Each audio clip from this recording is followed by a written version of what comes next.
I want to show you how we completely tore up and rebuilt the narrative for Shanghai Fashion Week, and let's dive into the why behind the what. Take a second to look at this. I create this image using AI, guided simply by a feeling. They capture the heartbeat of our industry, the raw chaos of the backstage, clashing against the crystalline elegance of the front of house. Our work is a mirror of Runway, and we divide into the noise.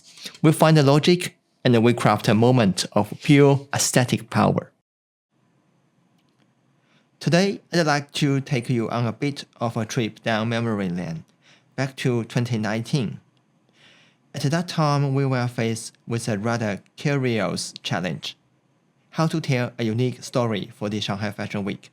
As a member of the class of 2010, I want to share how we transform a standard recording into a high-value narrative product. In 2019, we had to break a very stubborn habit.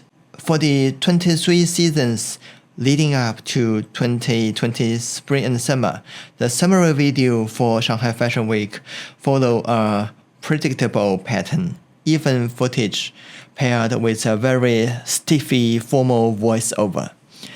If I'm being honest, those videos felt a bit like family home videos or holiday snaps. They recorded everything, but after 5 minutes, the only thing you actually remembered was the models managed not to trip over. The photo trap, everyone was adding more stuff, but no one was making it clear.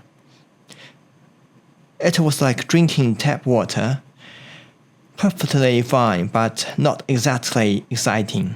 And after 23 seasons of playing it safe, the committee of Shanghai Fashion Week asked my crew and me how we can make some change. And we felt it was high time to add a splash of whiskey to that water.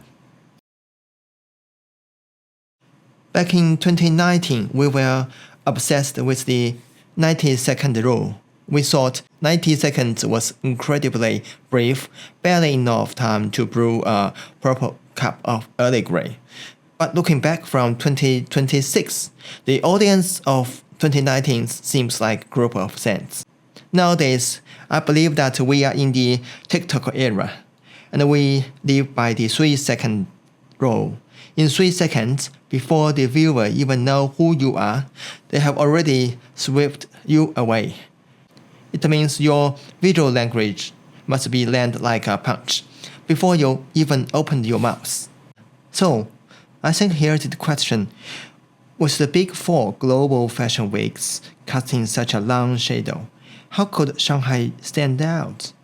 After far too many cups of coffee, I finally spotted Shanghai's unique secret sauce. Our strategy wasn't to mimic Paris or London. Instead, we aimed to showcase Shanghai's script. The brilliant way it blends wide creativities with a massive fashion industry supply chain.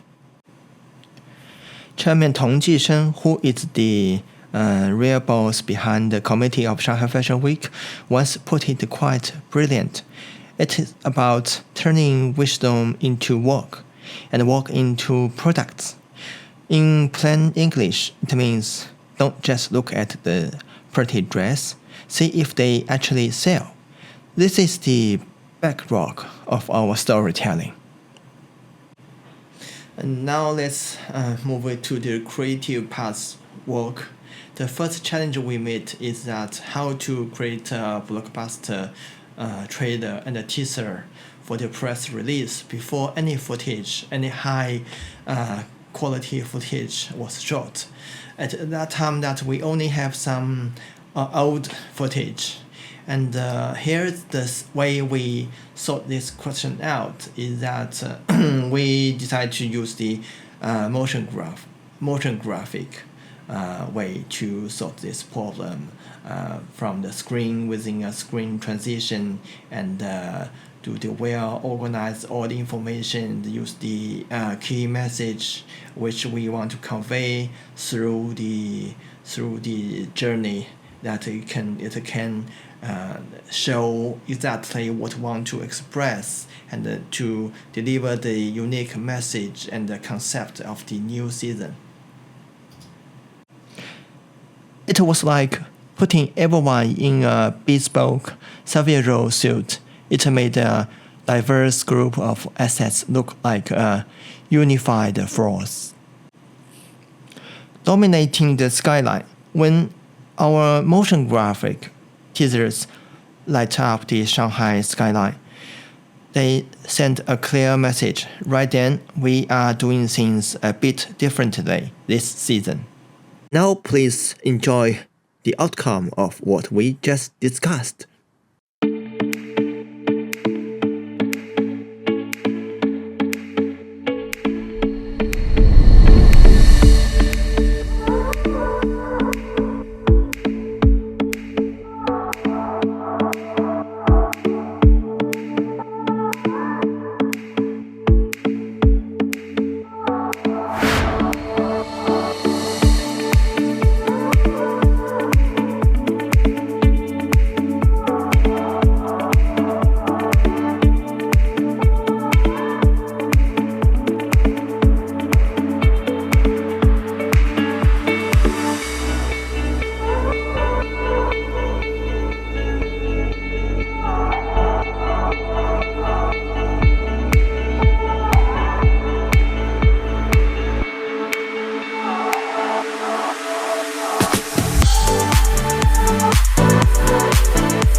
Hope you enjoyed the video, and let's us move to the next slide.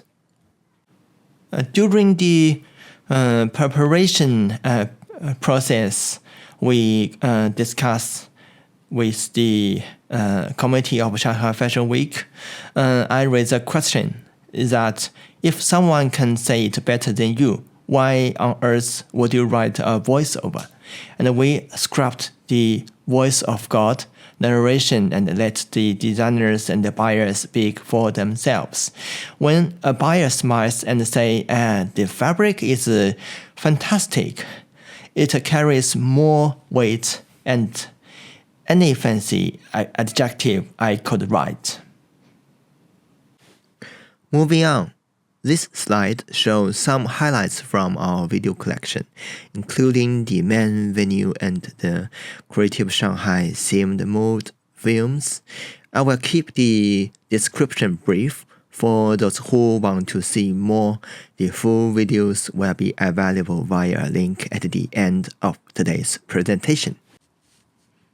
In a moment, we are going to have a look at the Creative Shanghai themed mode film we have put together, and then we will move on to the wrap-up.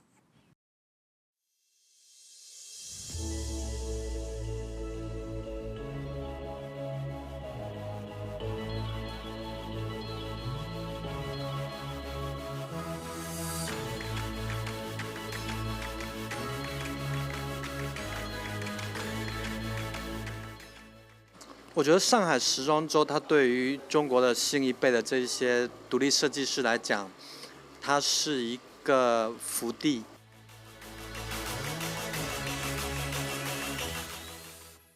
It is really kind of beyond my wildest dreams being here. It's I'm lovely to see how open and engaging everyone is here and how creative the fashion is. It goes the gamut from very, very minimalist to incredibly creative.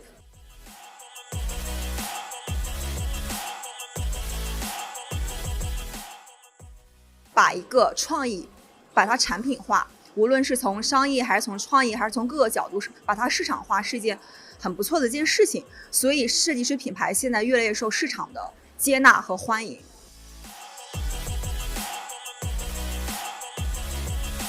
我们未来呢还会开拓更多的平台，帮年轻设计师走向国际舞台。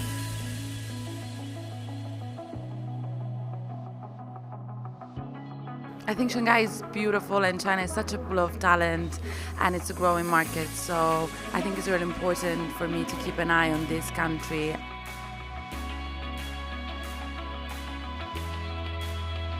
如果你奋斗用心去做，一定会成功了。就像我们时装周每年都会有不同的血液融入不同的风格，然后会进入大家的视野。 感觉很 fresh， 然后很有活力，然后大家都很敢尝试一些新的东西。今年的话特别棒，就让我们自己融入到很多的一些设计灵感在里面。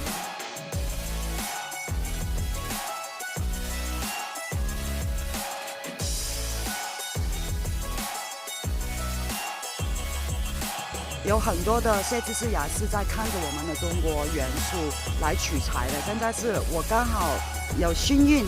去看到这个，以前可能是中国在参考国外，现在我觉得是国外其实在等中国的一些设计师成长。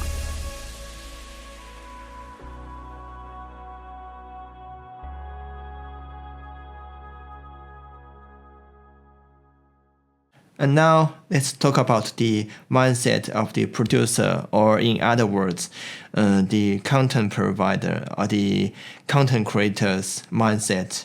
I think that most people think the work begins when the camera starts rolling, but in our methodology, diagnosis always come before production. And take this lesson to heart.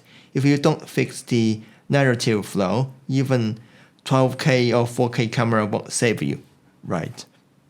And as a fashion marketer, I believe you must learn to establish your own sovereignty. And I think the first and foremost is the business logic, extracting creative seeds to answer the business problems. And I think the second is the technical masteries. You can use motion graphic and packaging to define your own beauty standards. The role of the content creator or the producer, I think it is not just to document what happened, but to define what it means. We use narrative to bridge the gap between a local trade event and a global legacy. And we are no longer just a stenographer of history. We are the architects of the future.